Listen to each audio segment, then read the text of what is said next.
எதிர்க்கட்சிகளின் கடும் எதிர்ப்புகளுக்கு இடையே வக்ஃபு வாரிய சட்ட திருத்த மசோதா மக்களவையில் தாக்கல் செய்யப்பட்டுள்ளது. இதுகுறித்து பேசியபோது மத்திய அமைச்சர் கிரண் ரிஜிஜு தமிழ்நாட்டின் திருச்செந்துறை கிராம வக்ஃபு வாரிய சொத்தையும் குறிப்பிட்டு விளக்கமளித்தார்.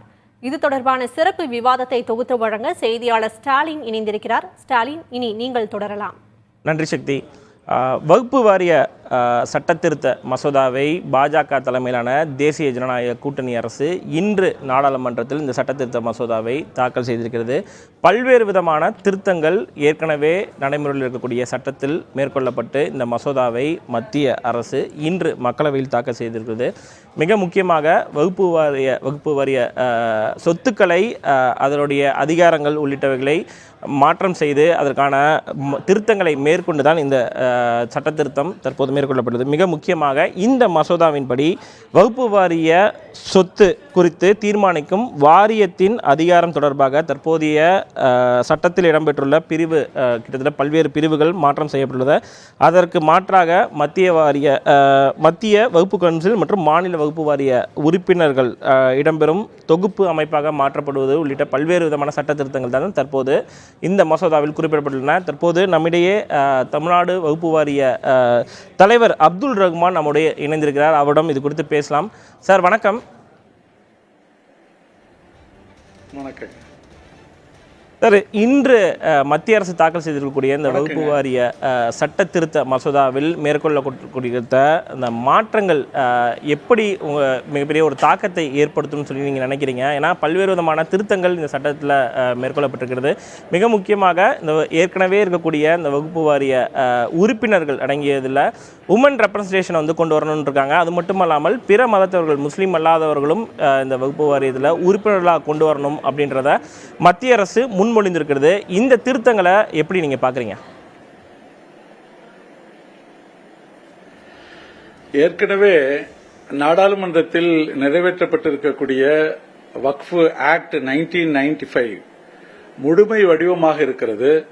அதில் இருக்கக்கூடிய சிறு சிறு இடைவெளிகளை கூட 2013ஆம் ஆண்டு நாடாளுமன்றத்தில் திருத்தங்கள் கொண்டு வந்து அது முழுமையாக்கப்பட்டிருக்கிறது.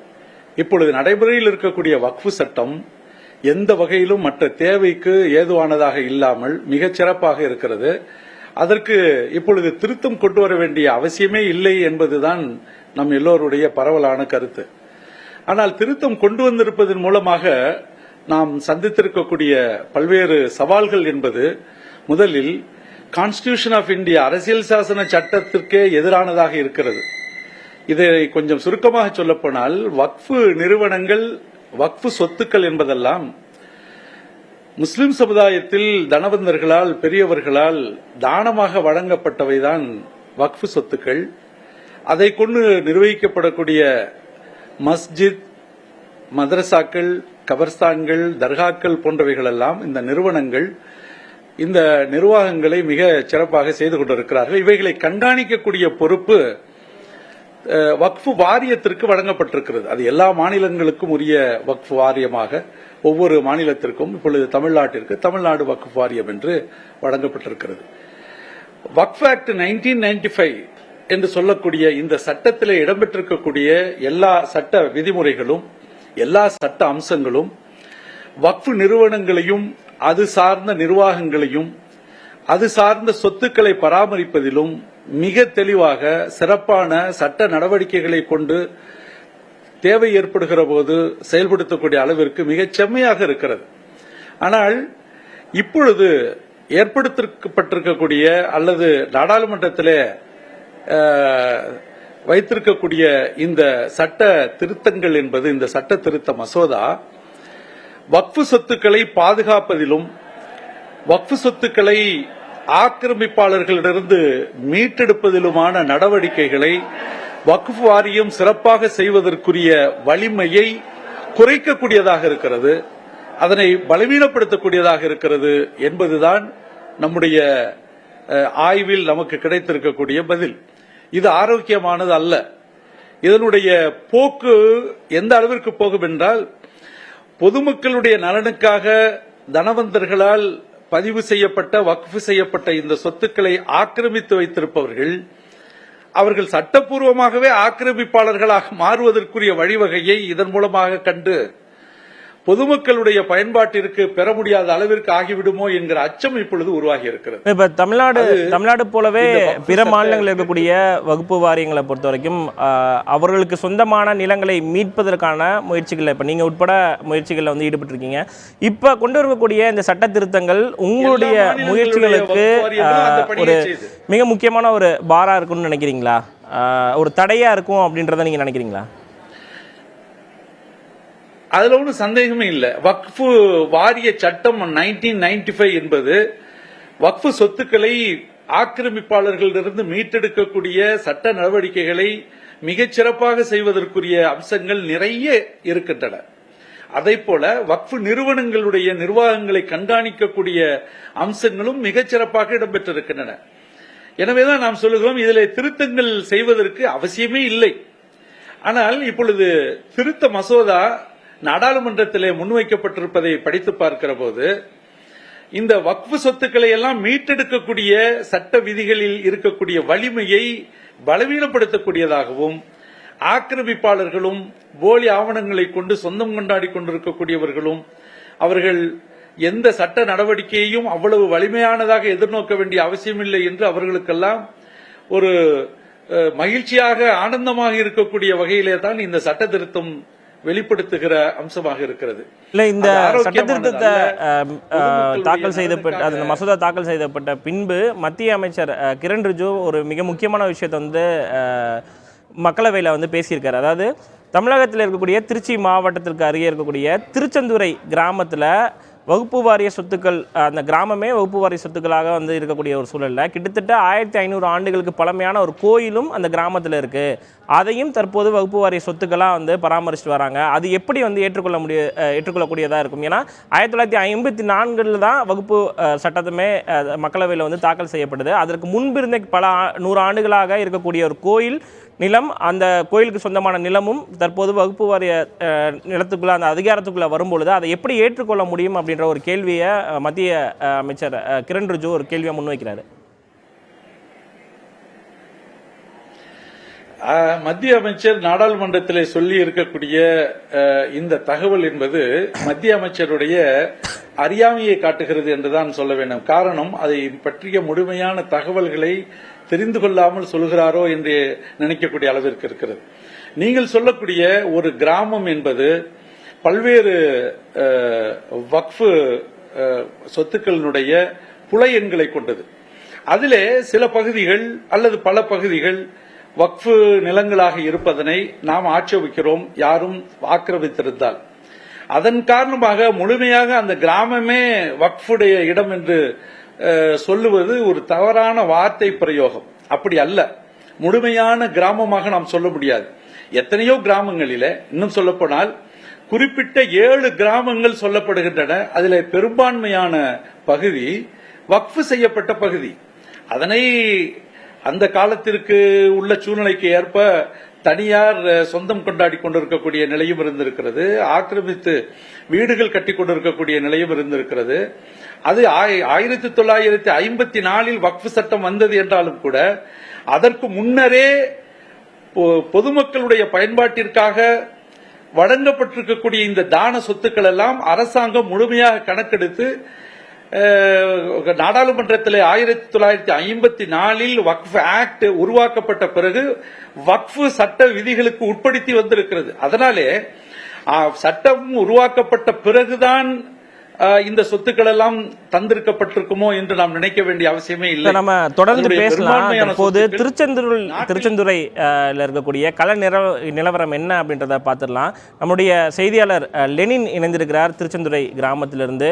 லெனின், வகுப்பு வாரிய அந்த சட்டத்திருத்த மசோதாவில் பேசும்பொழுது மத்திய அமைச்சர் கிரண் ரிஜிஜு இந்த தகவலை வந்து தெளிவுபடுத்தியிருந்தார். அதாவது திருச்சி மாவட்டம் திருச்செந்துறை கிராமத்தில் இருக்கக்கூடிய மிக பழமையான ஒரு கோவிலும் வகுப்பு வாரிய சட்டத்திற்கு இந்த வாரியத்தினுடைய அதிகார அமைப்புக்குள்ள வருது அப்படின்றத வந்து மேற்கோள் காட்டியிருந்தது. தற்போது அங்க இருக்கக்கூடிய கள நிலவரம் என்ன, எந்த கோயில் அது, அந்த கோயிலும் தற்போது வகுப்பு வாரிய அவருடைய அதிகாரத்துக்கு உட்பட்ட ஒரு நிலமா தான் இருக்கா?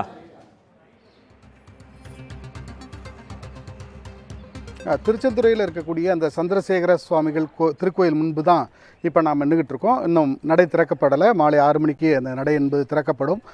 காலை மாலை நடை திறக்கப்பட்டு இங்கே வந்து எந்நேரமும் வந்து பூஜை நடப்பது என்பது வழக்கம். இது இந்து சமய அறநிலையத்துறைக்கு கட்டுப்பாட்டுக்கு கீழே வந்து இந்த கோயில் இருக்கிறது. இது குறிப்பாக திருச்சியிலிருந்து கரூர் செல்லக்கூடிய அந்த தேசிய நெடுஞ்சாலையின் ஓரமாக இது இருக்கிறது. காவேரி கரையினுடைய தென்புறம், அதே போல் காவேரி மேலணைக்கு முக்கொம்பு மேலணையிலிருந்து கிழக்கு புறமாகவும், அதே போல் சத்திரம் பேருந்து நிலையத்திலிருந்து மேற்கு புறமாகவும் இடைப்பட்ட பகுதியில் ஜீயபுரத்திற்கு அருகாமையில் தான் அந்த திருச்செந்துறை கிராமம் இருக்கிறது. சுமார் 1500 ஏக்கர் பரப்பளவு கொண்ட இந்த கிராமத்தில் பெரும்பான்மையாக இந்து மக்கள் வந்து வாழ்ந்து கொண்டிருக்கிறார்கள். இந்த கிராமத்தை தான் ஒரு 400 ஆண்டுகளுக்கு முன்பாக ராணி மங்கம்மாள், அதாவது அரசியல் ரீதியாகவும் ஆட்சி அதிகாரத்திலும் மிகவும் திறன்பட ஆட்சி செய்தவராக பார்க்கப்படக்கூடிய ஒரு நபர் வந்து ராணி மங்கம்மாள். அவருடைய ஆட்சி காலத்தில் இந்த கிராமம் இனாம் கிராமமாக வக்போர்டு அந்த நிர்வாகத்திற்கு ஒப்படைக்கப்பட்டதாக அவர் செப்பு பட்டயம் என்பது சொல்கிறது. அந்த செப்பு பட்டயம் சொன்னதன் அடிப்படையில் தான் இங்கே இருக்கக்கூடிய சார் பதிவாளர்கள் இந்த நிலங்களை வந்து விற்கவோ வாங்கவோ கூடாது, இது வந்து வக்போர்டினுடைய அந்த தடையின்மை சான்று பெற்றுதான் இங்கு வந்து நிலங்களை விற்க முடியும், வாங்க முடியும் என்று வந்து உத்தரவு பிறப்பித்தார்.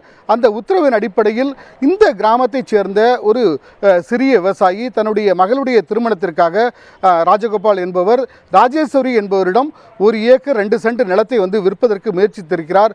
அவர் விற்க முடியாமல் போனதால் அந்த திருமணம் தடைப்படக்கூடிய ஒரு ஆபத்தான நிலை ஏற்பட்டது. அதற்கு பிறகு உடனடியாக நகராட்சி நிர்வாகத்துறை அமைச்சர் வந்து தலையிட்டு இந்த பகுதியில் இருக்கக்கூடிய நிலங்கள் யாருக்கு சொந்தமாக இருக்கிறதோ அவர்கள் வாங்கவோ விற்கவோ முடியும், அதற்கு எந்த தடையும் இல்லை, அதற்கான அரசாணை வெளியிடப்பட்டிருக்கிறது என்கின்ற வந்து அறிவிப்பை வந்து கொடுத்தார். அதன் தொடர்ந்து அந்த நிலம் என்பது விற்கப்பட்டது. இந்த கிராம மக்கள் தங்களுடைய நிலத்தை விற்க முடியுமா, வாங்க முடியுமா என்கின்ற அச்சத்தோடையே வந்து இங்கு வாழ்ந்து கொண்டிருக்கிறார்கள்.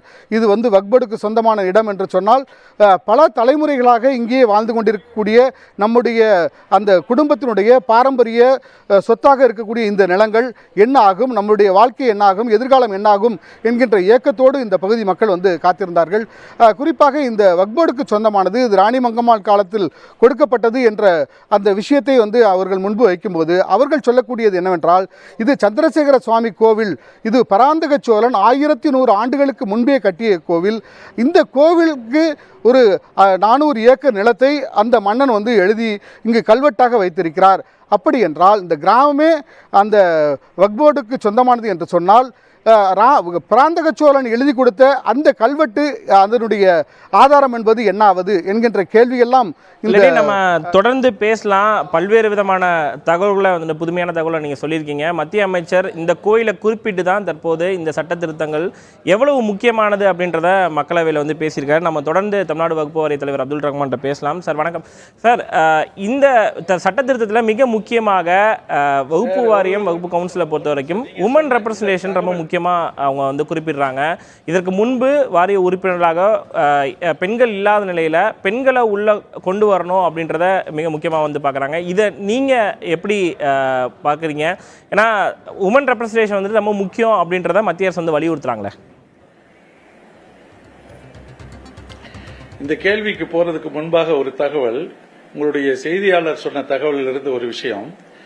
கோவில்களை குறிப்பிட்டு சொல்வதன் மூலமாக இந்து சமுதாயத்திற்கும் முஸ்லிம் சமுதாயத்திற்குமான ஒரு சகோதரத்துவ தொடர்பை ஏதோ இடைவெளியை காட்டுவதை போன்ற ஒரு தொனி எழுகிறது. அதற்கு அவசியமே கிடையாது. முதல் விஷயம், திருச்செந்துறை கிராமத்தை பொறுத்தவரையிலும் அதில் உள்ள சில பகுதிகள் வக்ஃபு செய்யப்பட்டவை, அதற்குரிய ஆதாரங்கள் இருக்கின்றன. ஒட்டுமொத்த கிராமமே அதற்குரியது என்கிற வார்த்தை பிரயோகம் தவறானது. அதில் இருக்கக்கூடிய ஒன்று கோயில். அந்த கோயிலையும் வக்ஃபுக்கு சொந்தமானது என்று ஒரு காலமும் நாம் சொன்னதே கிடையாது. இது தவறான வார்த்தை பிரயோகங்களால் மத காழ்ப்புணர்ச்சியோடு பேசக்கூடியவர்கள் பேசக்கூடிய பேச்சு. இதையெல்லாம் நாம் சட்டை செய்ய வேண்டிய இந்த தகவல் அதாவது நான் குறிப்பிட்ட தகவல் வந்து நாங்க சொல்லல, இது மத்திய அமைச்சர் சொன்ன தகவலா இருக்கு. மத்திய அமைச்சர் கிரண் ரிஜிஜு இந்த விவாதத்தில் பேசும்பொழுது அவர் சொன்ன மிக முக்கியமான தகவலை தான் நான் குறிப்பிட்டிருந்தேன். நீங்க மத்திய அமைச்சர் சொன்ன தகவலைத்தான் நீங்க சொன்னீங்க. அதற்குரிய பதில நான் சொல்லியிருக்கிறேன்.